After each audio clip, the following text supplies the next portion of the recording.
नमस्कार। इन्टरनेटको माध्यमबाट रुद्रावती न्युज हेरेर बसिरहनुहुने तमाम आदरणीय आमा बुवा दाजुभाइ तथा दिदीबहिनीप्रति म नमस्कार टक्राउन चाहन्छु। आज हामी उपस्थित भएका छौँ गुल्मी सत्यवती गाउँपालिका 6 औसीमुरीदेखि उपस्थित भएका छौँ। विशाल भण्डारीको प्रीतिभोजमा हामी उपस्थित भएका छौँ। यस विषयमा विस्तृत रूपमा कुराकानी गर्नको लागि हाम्रो साथमा हुनुहुन्छ समाजसेवी व्यक्तित्व भीमलाल भण्डारीजी हुनुहुन्छ।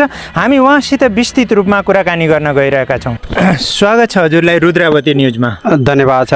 विशेष गरी आज विशाल भण्डारीज्यूको प्रीतिभोज रहेछ। प्रीतिभोजमा आउने व्यक्तित्वप्रति के भन्न चाहनुहुन्छ? उहाँहरू चाहिँ एकदम श्रद्धापूर्वक चाहिँ आएर चाहिँ यहाँ प्रीतिभोज गरिदिने अनि वरवधुलाई चाहिँ आशीर्वाद दिने सबै मेरो तर्फ हाम्रो परिवारको तर्फबाट हार्दिक स्वागत गर्दछौँ। हजुर, जस्तो यो गाउँमा कतिको भिडभडाका छ नि, अहिले युवाहरूको कम छ। हजुर एउटा समाजसेवी व्यक्तित्व पनि हुनुहुन्छ, यसै गर्दाखेरि यहाँ आवत जावतको कतिको घुइँचो हुन्छ नि अहिले यो गाउँमा? नै, यहाँ त हामी एक त 2 घर मात्रै यो उसमा भेगमा। हजुर, अनि गाउँ अलिकति पर हुँदाखेरि युवाहरूको त एकदम अभाव रहेछ। हजुर, सबै कोही विदेश कोही तराईको अभावले गर्दा त एकदम अभावै छ युवाहरूको त। जस्तो मेरा प्रश्नहरू धेरैलाई जो यही रहने गर्दछन्, किन भन्दा गाउँमा वृद्ध बुढा भएका बाआमा हुनुहुन्छ। बाँदरले कतिको सताएको छ नि यहाँ? बाँदरको त कुरै नगर्नुहोस्। बाँदरले यहाँ अरू त अरू गहुँ अनि धानलाई पनि ट्यापटुप्पा पारेर मिचमाच गरेर खाएर पनि जान्छ।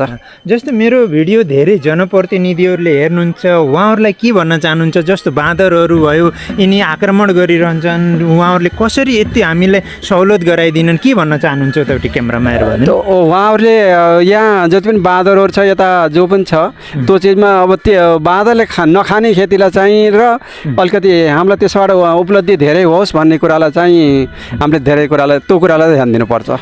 यसरी रुद्रावती न्युजमा 2-4 शब्द राखिदिनु भयो, त्यसको लागि धेरै धेरै धन्यवाद। हजुरलाई पनि धेरै धेरै धन्यवाद छ। हामी अगाडि हजुरहरूलाई विस्तृत रूपमा देखाउनेछौँ नाचगान कसरी भइरहेको छ। बाजागाजा बजेका छन्। यहाँ प्रीतिभोजको लागि आउनुभएका विशेष गरी सबै व्यक्तित्वप्रति म तस्बिर लगायत यहाँका भिडियोहरू म सार्वजनिक गर्नेछु। भिडियोलाई अन्तिमसम्म हेर्नुहोला। च्यानलमा कोही नयाँ हुनुहुन्छ भने रुद्रावती न्युज युट्युब च्यानललाई सब्सक्राइब गरेर माया गरिदिनु होला, यही भन्न चाहेँ। म हजुरहरूलाई यति जानकारी दिन चाहेँ कि यो जानकारी क्यामेरा पर्सनलाई यतापट्टिको यो पारिपट्टिको देख्न सक्नुहुन्छ। यो बाटो छत्रकोट गाउँपालिका 1 पर्दछ। यहाँ बजेट परेको थियो बाटो खन्ने क्रममा, बाटो अल्पत्र परेको छ। यहीँ तलतिरपट्टि रुद्रगङ्गा रहेको पनि म जानकारी गराउन चाहन्छु। क्यामेरा पर्सनलाई यो भेग सर खिचेर क्याप्चर गर्न म आग्रह गर्न चाहेँ। यहाँ देख्न सक्नुहुन्छ विस्तृत रूपमा, यहाँ देख्न सक्नुहुन्छ। अझै पनि हामी विस्तृत रूपमा देखाइरहेका छौँ।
अब हामी भिडियोको अन्तिम चरणमा रहेका छौँ। आगामी दिनमा नयाँ रिपोर्ट र फलोअप रिपोर्ट लिएर आउनेछु। हजुरहरूका पनि चासो गुनासोका केही विषय छन् भने हामीलाई म्यासेज गर्न सक्नुहुनेछ, प्रत्यक्ष रूपमा फोन गर्न सक्नुहुनेछ। कोही नयाँ हुनुहुन्छ रुद्रावती न्युज युट्युब च्यानलमा, च्यानललाई सब्सक्राइब गरेर माया गरिदिनु हुन म अनुरोध गर्दछु। अहिले भिडियोबाट बिदा हुन चाहन्छु। हस्त नमस्ते।